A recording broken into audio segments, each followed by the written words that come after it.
En el nombre del Padre, del Hijo y del Espíritu Santo. Amén. Dios te salve María, llena eres de gracia, el Señor es contigo, bendita tú eres entre todas las mujeres y bendito es el fruto de tu vientre Jesús. Santa María, Madre de Dios, ruega por nosotros pecadores, ahora y en la hora de nuestra muerte. Amén. Ave María Purísima, sin pecado concebida. Bien, estamos viendo en estos capítulos semanales de Rollo Marín la vida religiosa, el aspecto ascético-místico, la tercera parte de su libro. Hemos visto ya la obligatoriedad de tender a la perfección, hemos visto la obligatoriedad de cumplir la regla, todo el tema de la observancia regular, es decir, el cumplimiento de la regla hasta en los pequeños detalles. Hemos visto así de modo separado, sin seguir el orden, el tema de la caridad fraterna. Pero bueno, ahora comenzamos a ver, siguiendo siempre a Rollo Marín, el tema de los votos. Y en primer lugar, el voto de pobreza. El tema de los votos en su aspecto ascético-místico, no en su aspecto canónico, tipo de validez que tienen que hacer, no. El aspecto ascético-místico, estamos en la tercera parte del libro de Rollo Marín, ¿no? Entonces, claro que en la exposición que vamos a hacer parecería incompleta si no se tiene en cuenta eso, pero no, se ha tratado en otros lugares el aspecto canónico de la vida religiosa, el aspecto teológico de la vida religiosa. Nosotros estamos viendo solamente la tercera parte del libro, que es el aspecto ascético-místico. Vemos ahora entonces el voto de pobreza. Este capítulo sobre el voto de pobreza, Rollo Marín lo separa en dos artículos. Uno es la teoría, artículo primero, artículo segundo, la práctica.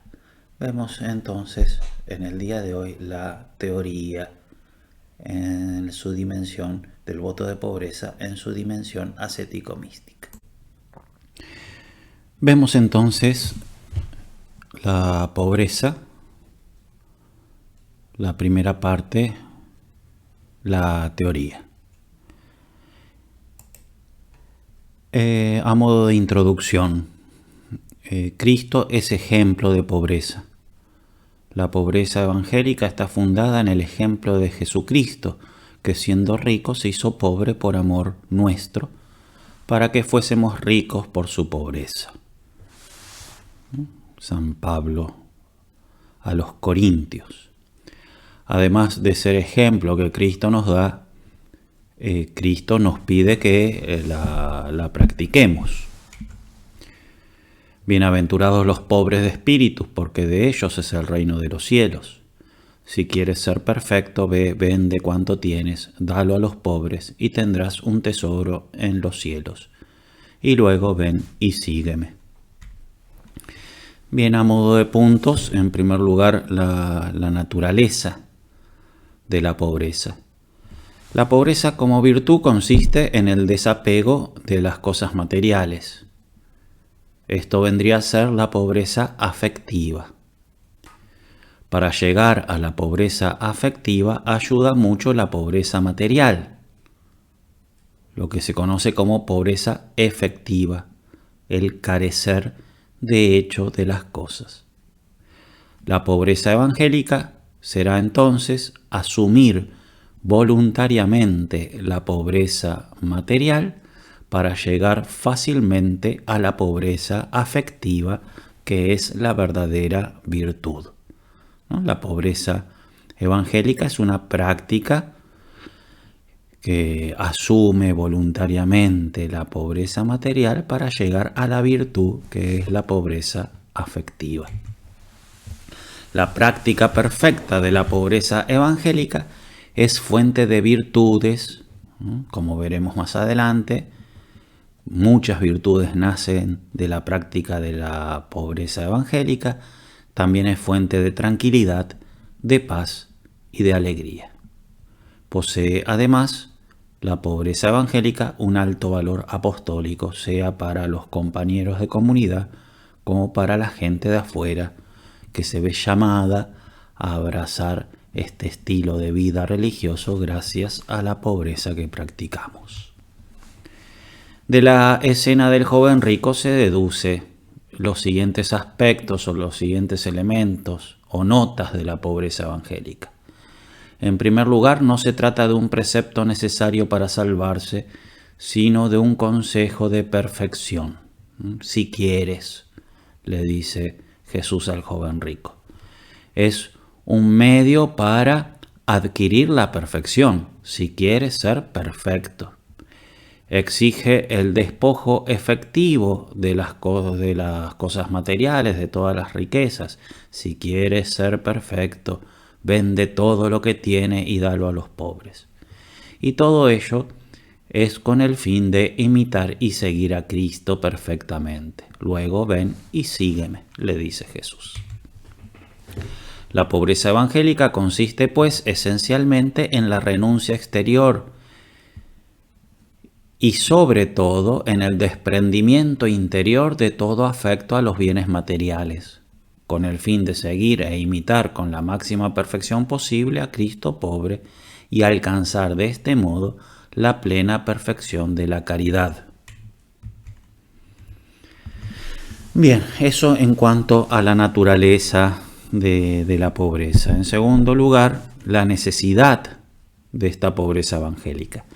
En primer lugar, es necesaria la pobreza evangélica para ser religiosos. El voto de pobreza es uno de los 3 votos que constituyen esencialmente el estado religioso. No se puede ser religioso sin vivir esta pobreza evangélica, renuncia efectiva de los bienes materiales para alcanzar la pobreza afectiva y así la perfección de la caridad. En segundo lugar, es necesaria la pobreza evangélica con necesidad de conveniencia para alcanzar la perfección de la caridad. Con necesidad de conveniencia para alcanzar la perfección de la caridad. La pobreza no es un fin, sino únicamente un medio convenientísimo para llegar a la perfección de la caridad. Para llegar a la perfección de la caridad es necesario destruir totalmente el apego a las cosas del mundo. Así decía San Agustín. Te ama menos quien ama algo fuera de ti que no lo ama por ti. Entonces cualquier afecto que conservemos a algo va a hacer que a Dios no lo amemos con todas las fuerzas. Conservar afectos hacia las cosas significa no cumplir perfectamente el mandamiento de la caridad. Se trata entonces de renunciar a las cosas, pobreza material voluntaria, para desapegarse de ellas, pobreza afectiva, para amar solo a Dios, caridad. Entonces ese es el orden de instrumento causal. Pobreza material para pobreza afectiva para caridad. Lo único que podemos notar es que pobreza material para pobreza afectiva, eso es con necesidad de conveniencia. Mientras que pobreza afectiva para caridad es absolutamente necesario. Quien no es pobre de espíritu no puede entrar en el reino de los cielos.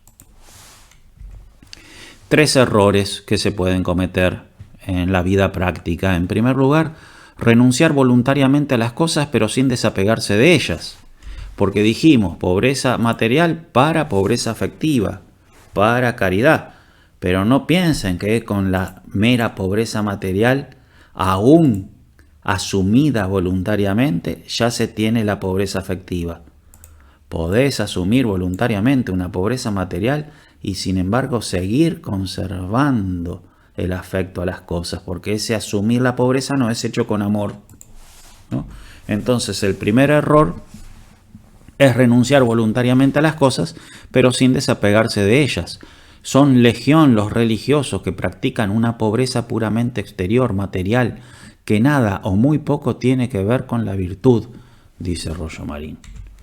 El segundo error, menospreciar la riqueza material porque lo que solo importa es la afectiva, dicen, ¿no? Entonces, bueno, si lo que realmente importa es la afectiva, la pobreza material no es tan importante. pero en la práctica es casi imposible ser verdaderamente pobre de espíritu sin serlo también materialmente, dada la innata inclinación del corazón humano a apegarse de las cosas de la tierra. Te podés apegar de las cosas más insignificantes, ¿no? Y eso impedirte la pobreza afectiva y el amor a Dios pleno, ¿no? Entonces, evidentemente,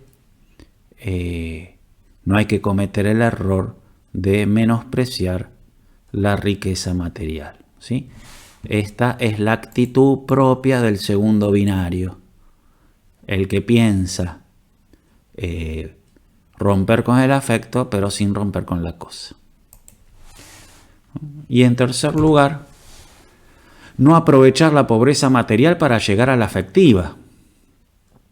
¿Sí? Dice Rollo Marín, vive, ¿sí? Refiriéndose a estos religiosos, viven en estado de pobreza sin pensarlo, sin quererlo, acaso inconscientemente, ¿no? Entonces, es un poco distinto al primer caso que hemos visto, ¿no? El primer caso que hemos visto es la renuncia voluntaria a las cosas, pero sin desapegarse de ellas. O sea, que la persona renuncia, pero no con felicidad. En cambio, la persona renuncia y puede ser que, pero puede ser que no lo haga con tristeza, pero renuncia a las cosas y inconscientemente, como que vive la pobreza material de un modo meramente mecánico, como lo vive una planta. Sí, la planta también es pobre, no tiene nada, pero es una planta. O sea, no lo ama, no lo ofrece, ¿no? Se trata de ser pobre, elegir la pobreza material y amarlo, quererlo, gozar de la pobreza material para ofrecerse totalmente a Dios. Excelencia de la pobreza. La práctica de la pobreza de espíritu por amor a Dios es una de las virtudes más excelentes que se pueden practicar, y aunque parezca paradoja, una de las que más nos asemeja a Dios, infinitamente rico e infinitamente pobre al mismo tiempo. Sí, Dios es infinitamente rico porque posee todos los bienes, toda perfección, y es infinitamente pobre porque está desapegado de todo. Justamente por ser infinitamente rico no necesita de nada. Entonces esa riqueza interior lo hace de alguna manera pobre en cuanto que no tiene ninguna dependencia de nada. Lo mismo nosotros, ¿sí? Viviendo una pobreza de espíritu, nos desapegamos y nos hacemos independientes de las cosas, de modo tal que tenemos una riqueza interior.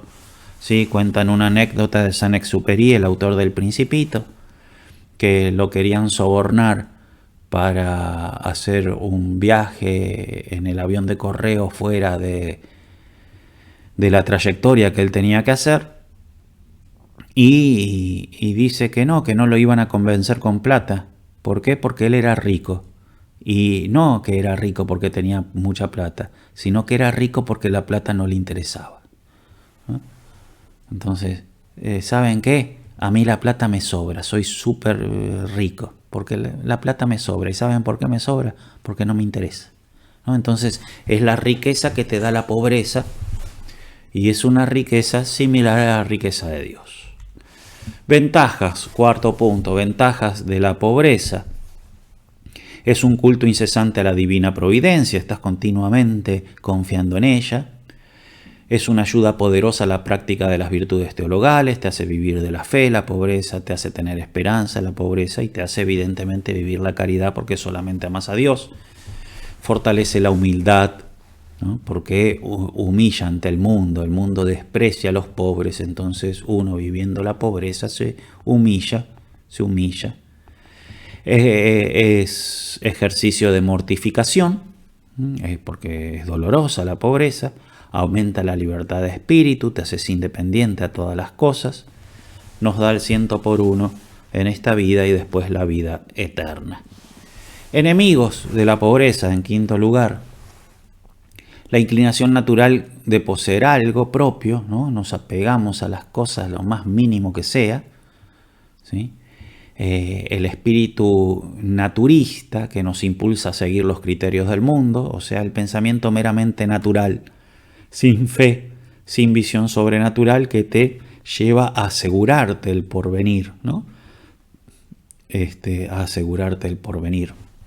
El orgullo es otro enemigo porque evidentemente la pobreza te humilla y entonces si sos orgulloso renegás de la pobreza.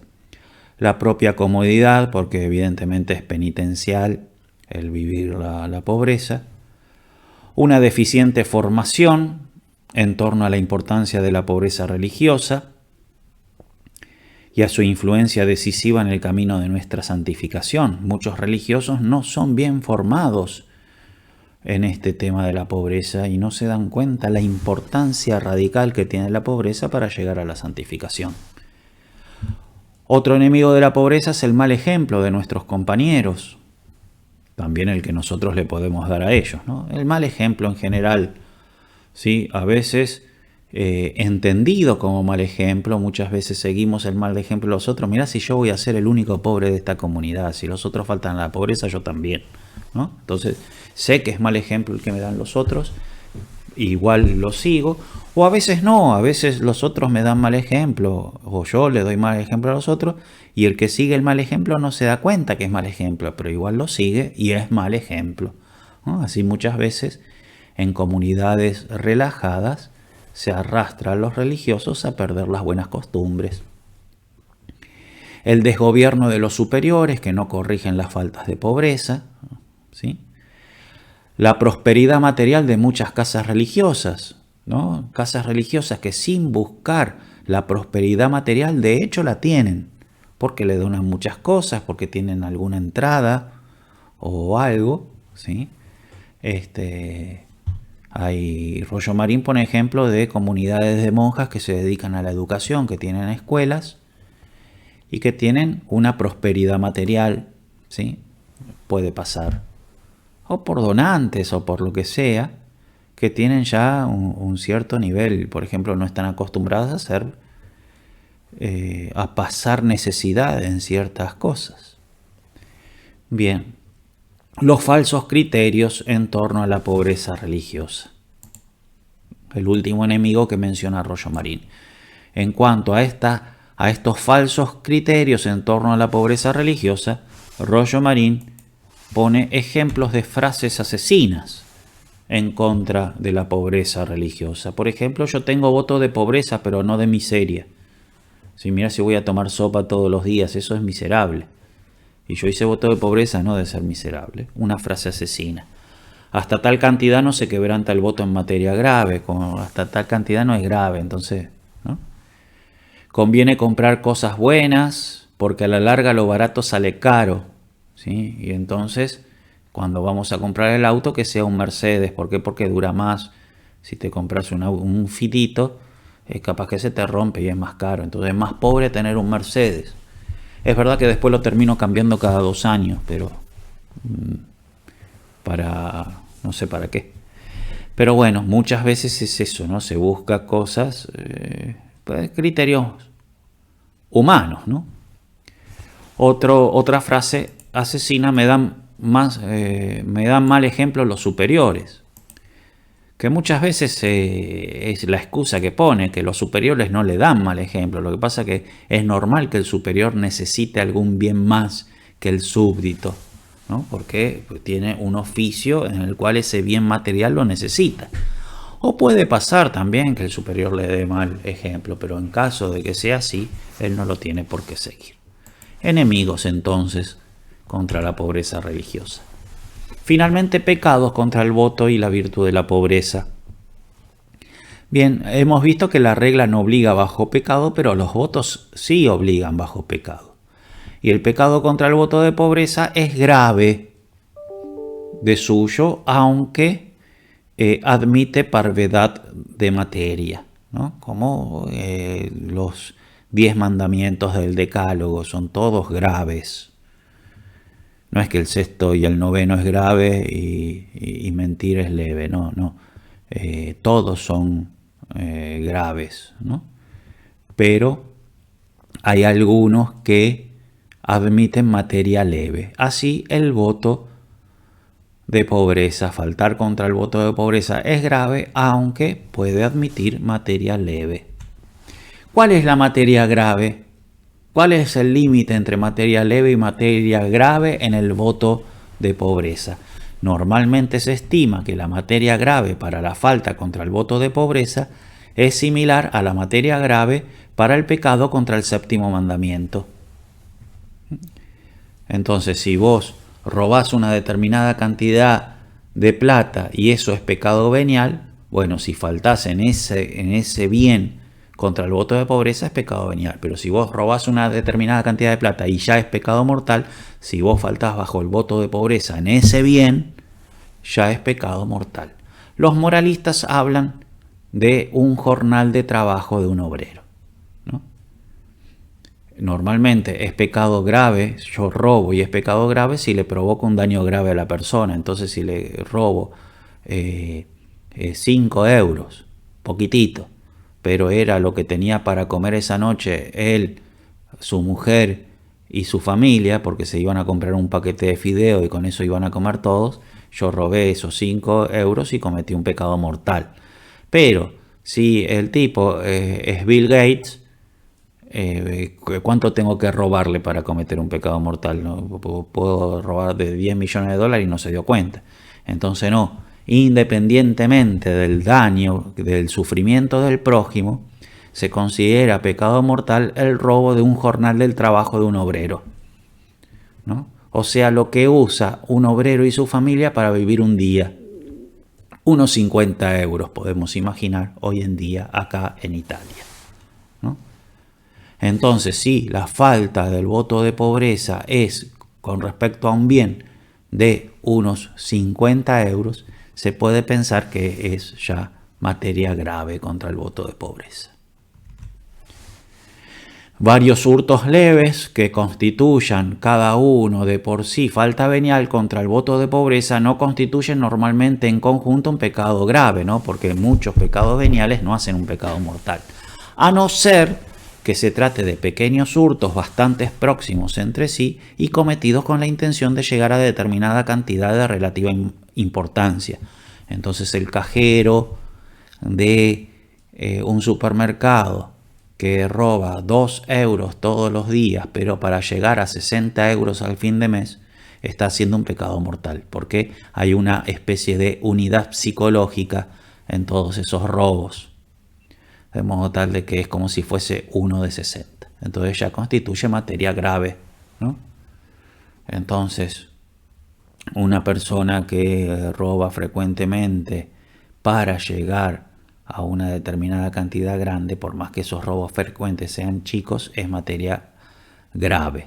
Lo mismo puede pasar contra el voto de pobreza. Bien, entonces voto de pobreza, pecado grave, si la materia es grave, y es grave si esa materia robada sería pecado grave. Pero ¿qué pasa? Cuando uno falta al voto de pobreza, también falta la justicia. Porque usa algo que es de la comunidad o que tendría que ser de la comunidad, ¿no? Por ejemplo, me regalaron algo a mí y lo usé yo sin avisarle a nadie y me lo gasté y en realidad me lo regalaron a mí, era de mi comunidad porque yo soy pobre, ¿no?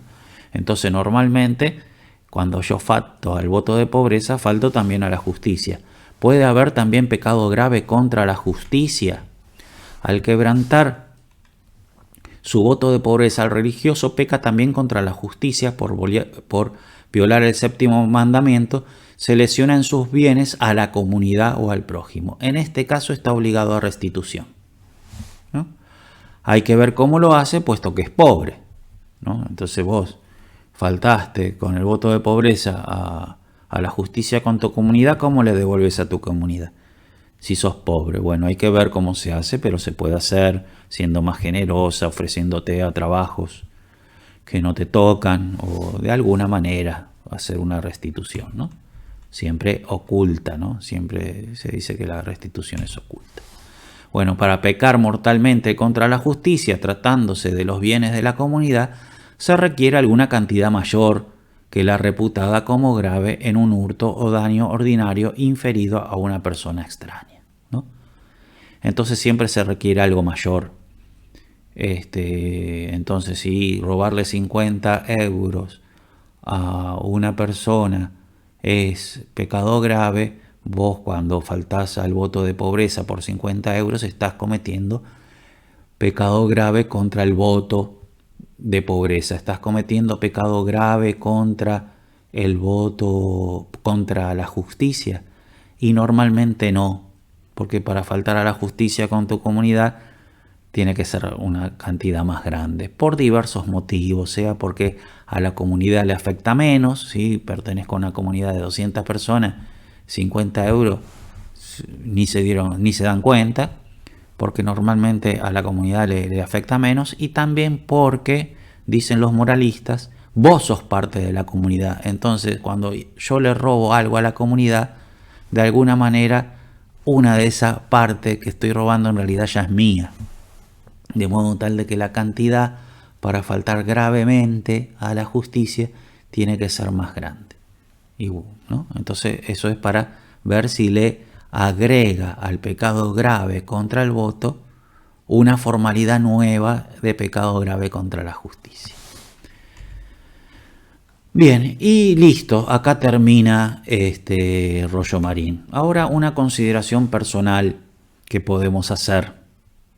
El tema de la pobreza, en realidad, para los religiosos, en sí misma considerada, es fácil, ¿no? Porque todo religioso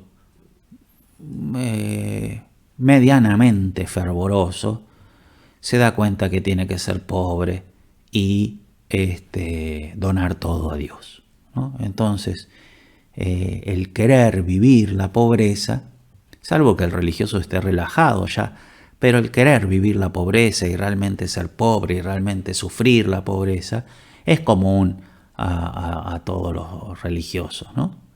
Sin embargo, no es tan fácil vivir la pobreza con amor y alegría cuando se tratan de riquezas necesarias para hacer el bien que nos proponemos hacer en nuestros apostolados.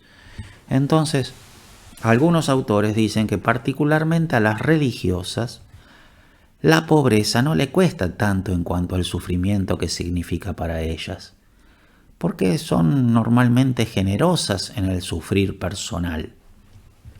Les cuesta más bien la pobreza a las religiosas cuando tienen que sufrirla de modo tal de que esa pobreza les impide hacer el bien que ellas quieren hacer. Por ejemplo, quiero emprender este apostolado para ayudar a estas familias y la superiora no me da combustible para el auto, ¿no? Entonces, es ahí cuando me veo frustrado en el bien que yo quiero hacer al prójimo por la pobreza que yo tengo. Ahí es que la pobreza, me rebelo contra la pobreza, ¿no? Y no llego a comprender la pobreza. Entonces es en esos momentos en donde uno tiene que realmente hacer más los actos de fe y amar la pobreza para que llegar realmente a una pobreza afectiva vivida con alegría y con caridad. Muchas veces, en este último caso, cuando nos vemos privados de bienes que necesitamos para hacer el bien al prójimo, en ese caso se falta muchas veces a la pobreza efectiva y muchísimas más veces a la afectiva. Bien, pedimos entonces a la Virgen nos ayude a vivir nuestro voto de pobreza. En el nombre del Padre, del Hijo y del Espíritu Santo. Amén.